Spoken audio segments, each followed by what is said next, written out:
नमस्कार। माली समाचार हिंदी में आपका स्वागत है। मैं दिनेश माली। दक्षिण की जंग पर सबकी निगाहें टिकी। जाने भाजपा, कांग्रेस और क्षेत्रीय दलों की क्या है तैयारी। लोकसभा चुनाव के रण में दक्षिण भारत के 7 राज्य व केंद्र शासित प्रदेश मुख्य केंद्र होंगे। यहाँ कई क्षेत्रीय दल अस्तित्व की लड़ाई लड़ेंगे तो कई दल के सामने अपनी प्रासंगिकता कायम रखने की चुनौती होगी।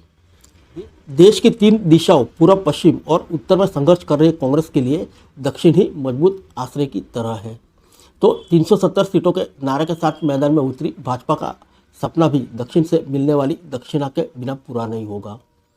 दक्षिण भारत के राज्यों आंध्र प्रदेश, कर्नाटक, तमिलनाडु, केरल, तेलंगाना, पुडुचेरी और लक्षद्वीप में राष्ट्रीय दल भाजपा और कांग्रेस के अलावा दर्जन भर क्षेत्रीय दल मजबूत स्थिति में है। वे चुनाव को प्रभावित करने की क्षमता रखते हैं, मगर सबके सामने अलग अलग चुनौतियां हैं। इनमें से कई क्षेत्रीय दलों के लिए अस्तित्व का सवाल भी है। एक असफलता इनके लिए वानप्रस्थ का रास्ता तैयार कर देगी। वहीं यहाँ मिली असफलता कांग्रेस को फिर से खड़ा होने के अरमान पर पानी फेर देगी। इसके इतर कर्नाटक में कमजोर प्रदर्शन भाजपा की लगातार तीसरी बड़ी जीत हासिल करने के सपने पर ग्रहण लगा सकती है। दक्षिण भारत अब भी भाजपा के लिए अभेद दुर्ग है। बड़ी मशक्कत से कर्नाटक में खड़ा किया गया पार्टी का दक्षिण का किला बीते विधानसभा चुनाव में ढह चुका है।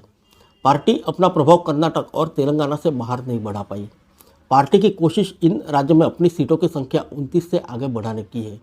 इसके लिए पार्टी को न सिर्फ कर्नाटक में पुराना प्रदर्शन दोहराना होगा, बल्कि तेलंगाना में भी अपना विस्तार करना होगा। फिर मिशन 370 के लक्ष्य के आसपास जाने के लिए केरल, तमिलनाडु, आंध्र प्रदेश में भी उपस्थिति दर्ज करानी होगी। आइए जानते हैं दक्षिण भारत में सनातन क्यों है चर्चा में।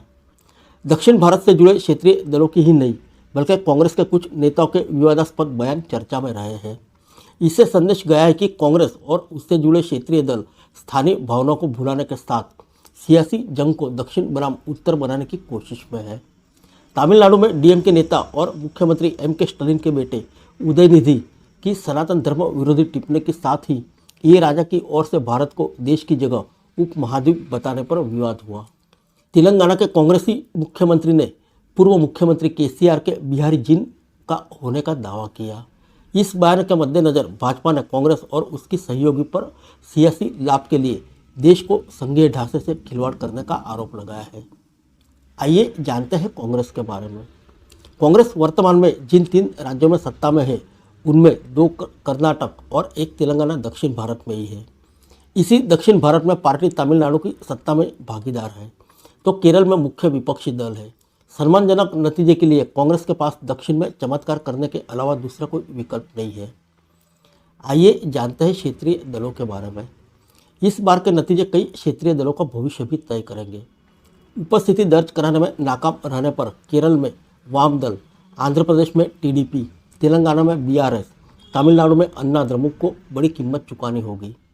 केरल तक सिमटे वाम दल अगर बेहतर प्रदर्शन से चूके तो उनके सामने इकलौते राज्य को भी गंवाने का खतरा पैदा हो जाएगा। आइए जानते हैं भाजपा के बारे में। कर्नाटक में संभवित सियासी घाटे से बचने के लिए भाजपा ने जेडीएस से हाथ मिलाया है। आंध्र प्रदेश में पुरानी सहयोगी पार्टी टीडीपी के साथ जनसेना को साधा है। तेलंगाना में बीआरएस से बातचीत चल रही है। तमिलनाडु और केरल में भी पार्टी ने 1 डजन सीटें चिन्हित कर पूरी ताकत झोंकने की तैयारी की है। दक्षिण के सभी 7 राज्यों में मोदी ब्रांड पर भरोसा है। आइए कांग्रेस क्या करना चाहती है। कांग्रेस का मुख्य फोकस केरल, तेलंगाना और कर्नाटक पर है। तेलंगाना और कर्नाटक में पार्टी की सरकार है। बीते चुनाव में केरल को छोड़कर दोनों राज्यों में कांग्रेस ने बेहद बुरा प्रदर्शन किया था।